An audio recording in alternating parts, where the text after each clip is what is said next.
আমাদের যদি কোনো ভুল হয়, অপরাধ হয়, তাহলে সেই ভুলের শাস্তি বা সংশোধনের সুযোগ আপনারা আমাদেরকে দিবেন। তাদের কাছে আমাদের কোনো ভুল ত্রুটি হলে আমরা করজোড়ে ক্ষমা চেয়ে দেশের জন্য, দেশের শান্তি উন্নয়নের জন্য, নিরাপত্তার জন্য আমরা এই দূরত্ব দূর করার চেষ্টা করি। দেশের যে রাষ্ট্রীয় সম্পদ ক্ষতিগ্রস্ত হয়েছে, জননেত্রী শেখ হাসিনা বলেছেন যে এই দেশের সম্পদ জনগণের সম্পদ। এই বাংলাদেশে এলিভেটেড এক্সপ্রেসওয়ে, মেট্রো রেল, আমাদের স্বপ্নের পদ্মা সেতু, ডিজিটাল বাংলাদেশের যা কিছু অর্জন, এই সব কিছু কিন্তু জনগণের কষ্টার্জিত ট্যাক্সের পয়সা দিয়ে হয়েছে। প্রবাসে আমাদের 1 কোটি কর্মী ভাই বোনদের রেমিটেন্সের পয়সা দিয়ে হয়েছে। কিন্তু আজকে এই যে হাজার হাজার কোটি টাকার সম্পদের ক্ষতি যারা করছে, তারা নিশ্চয়ই বাংলাদেশের ভালো চাইতে পারে না। তারপরেও মাননীয় প্রধানমন্ত্রী জননেত্রী শেখ হাসিনা বলেছেন যে আমাদের দেশের সম্পদের ক্ষতি আমরা পূরণ করতে পারবো, কিন্তু আমাদের তরুণ প্রজন্মের হৃদয়ের যে ক্ষত, সেটা কিন্তু আমরা পূরণ করতে অনেক হয়তো সময় লেগে যাবে।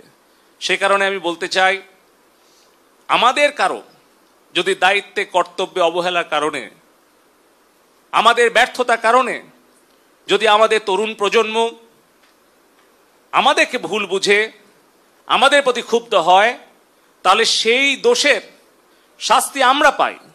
যদি দায়িত্বে কর্তব্যে আমাদের অবহেলা হয়, যদি আমাদের সেই শাস্তি ভোগ করতে হয়, আমরা সেই শাস্তি ভোগ করতে প্রস্তুত আছি। যে কোনো সিদ্ধান্ত মাথা পেতে নিতে রাজি আছি। কিন্তু আমাদের কষ্ট হয় যখন আমাদের কোনো ভুল বা আমাদের কোনো ব্যর্থতার কারণে আমাদের প্রাণপ্রিয় নেত্রী জননেত্রী শেখ হাসিনাকে দোষারোপ করা হয়, তার বিরুদ্ধে সমালোচনা এবং ষড়যন্ত্র করা হয়। সে কারণে আমি আবারও বলবো, আমাদের দেশের 5 কোটি ছাত্রছাত্রী ভাই বোনেরা আছে, আমাদের যদি কোনো ভুল হয়, অপরাধ হয়, তাহলে সেই ভুলের শাস্তি বা সংশোধনের সুযোগ আপনারা আমাদেরকে দিবেন। কিন্তু মাননীয় প্রধানমন্ত্রী জননেত্রী শেখ হাসিনাকে দয়া করে আপনারা ভুল বুঝবেন না। কারণ জননেত্রী শেখ হাসিনা যদি নিরাপদ না থাকেন, তাহলে বাংলাদেশ নিরাপদ থাকবে না। আমাদের সামনে উদাহরণ আছে সিরিয়া, ইরাক, মিশর, কিভাবে ষড়যন্ত্রমূলকভাবে সেই দেশের সরকার, সেই দেশকে কিভাবে ধ্বংস করে আজকে গোটা প্রজন্মকে গত 20-30 বছরে ধ্বংস করে দেওয়া হয়েছে।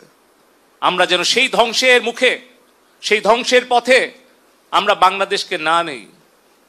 যদি আমরা গুজব প্রতিরোধ করতে ব্যর্থ হই, যদি রাজনৈতিক কর্মী হিসেবে, ডাক টেলিযোগাযোগ প্রতিমন্ত্রী হিসেবে যদি সাইবার নিরাপত্তা নিশ্চিত করতে ব্যর্থ হই, তাহলে আমার আওয়ামী লীগের, ছাত্রলীগ, যুবলীগের সহযোগী সংগঠনের নেতা কর্মীরা আপনারা আমাকে দোষারোপ করেন, আমাকে শাস্তি দেন, কিন্তু আমাদের প্রাণপ্রিয় নেত্রী জননেত্রী শেখ হাসিনা আজকে যে সংকটময় অবস্থায় নেতৃত্ব দিচ্ছেন, তার হাতকে শক্তিশালী করুন। আপনারা ঘরে বসে না থেকে আপনারা প্রতিবেশী পরিবার, শিক্ষা প্রতিষ্ঠান, ছাত্র ছাত্রী, শ্রমিক, মেহনতি মানুষের কাছে গিয়ে প্রকৃত সত্যটা তুলে ধরে তাদের কাছে আমাদের কোনো ভুল ত্রুটি হলে আমরা করজোড়ে ক্ষমা চেয়ে দেশের জন্য, দেশের শান্তি উন্নয়নের জন্য, নিরাপত্তার জন্য আমরা এই দূরত্ব দূর করার চেষ্টা করি।